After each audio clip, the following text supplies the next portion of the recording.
Hello beautiful people, welcome back.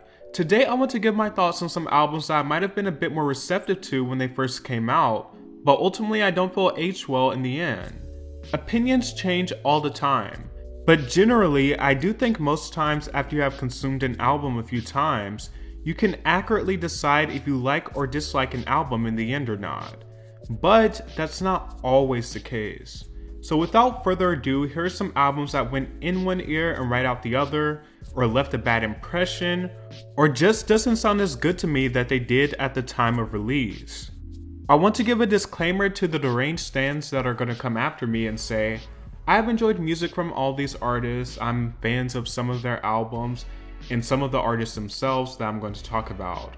I'm just no longer enjoying the albums listed. And if you are a fan of any of the artists I'm going to talk about, I would love for you to comment your least favorite album by said artist, as well as the reason why. So keep in mind, this will only be albums I received well upon release, even if my opinion on them was mild or even extremely positive. So it will exclude dead on arrival albums like Katy Perry's Smile or Justin Bieber's Changes, meaning I never had any positive feelings about those albums in the first place. The first album on my list is going to be Chromatica by Lady Gaga. Lady Gaga's most recent effort. I do remember my initial reaction being mixed, although I did like a good amount of songs and it was nice to hear Gaga return back to her dance pop roots. But ultimately, I do feel it is a forgettable album, and her most forgettable straightforward pop album. If you put it alongside The Fame Monster, Born This Way, and even Art Pop, it simply pales in comparison in almost every way. I also think a lot of the production is super generic and lacks the detail and risks that was prevalent in earlier Gaga productions.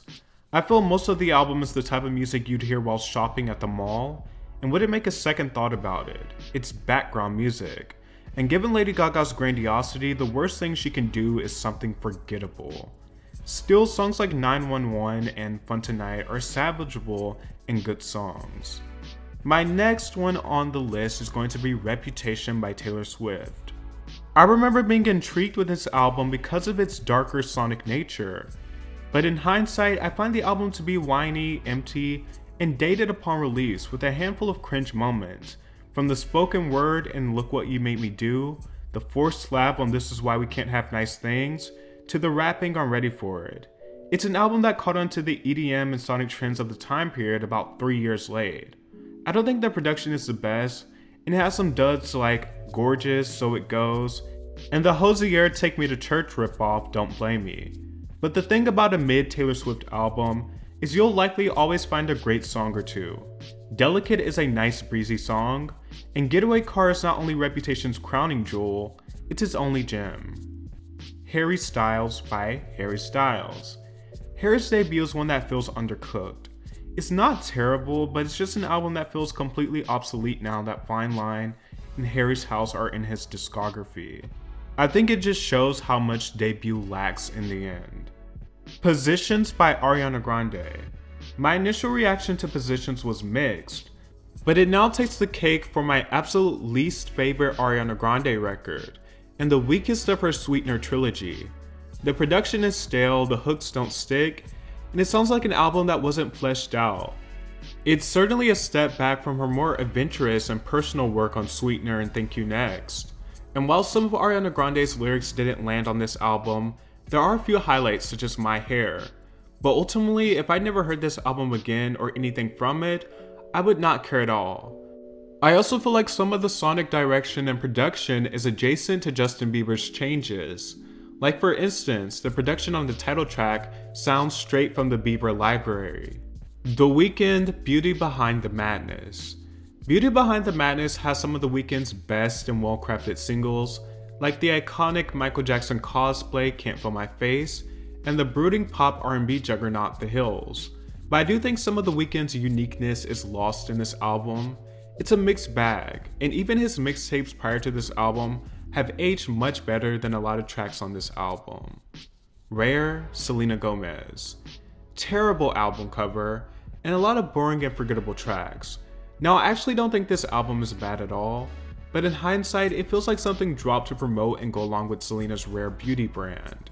For an album titled Rare, there's not many rare things going on. I do think a song like Vulnerable lends itself well to Selena and her artistry, whereas a song like Ring is genuinely cocky and refreshing coming from someone like Selena. Ultimately, I feel the material in general could have been elevated by someone who has more conviction, and for lack of better words, a better voice than Selena Gomez. But either way, I think the album still exists in a very safe territory, and it might have been better if it took more chances. Manic by Halsey. Manic is a solid and versatile album. I think it also shows a great amount of improvement in Halsey's lyrics. At first, Halsey had a history of edge, Tumblr core, try-hard lyrics, and on Manic, I think she proved to be a more than capable and even clever pop songwriter at times. But I think the safer sonic choices and sometimes bland instrumentals that just fade to the background hinders this album from being a genuinely great pop album. I feel it's an album that's caught between wanting to be a genuinely dark and risky pop album and maintaining general public interest and success. It also doesn't help that a lot of the songs' production on this album sound like a complete time capsule. It's like a blended soup of the most popular sounds from 2018 to early 2020, ranging from many different sounds and subgenres. Drake, Views. One thing about this album is it is loaded with filler. It has some great songs like Feel No Ways, and I even think Hotline Bling's production is really nice and has aged well. But overall, the album is just all over the place and too inconsistent. There's so many passable songs. The album marks a major turning point in Drake's career commercially and sonically. And pretty much after this album, Drake's quality in albums have gotten consistently worse. Madison Beer, Life Support. Honestly, this for me is the definition of an album that went in one ear and out the other. I retained practically none of it besides the singles, such as Selfish, which I think is a genuinely moving and pretty good pop ballad. Ultraviolence, Lana Del Rey.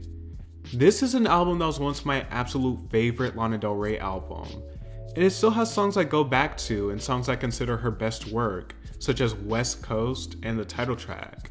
But as time goes on, I feel it might be her most one-note album. And a lot of the album feels redundant to me and like it's retracing the same steps over and over and over. A lot of the songs blend together and may be too close at times. And with the advancement of Lana's discography in recent years, an album like Ultraviolence, although important for Lana's career, loses its replay value for me.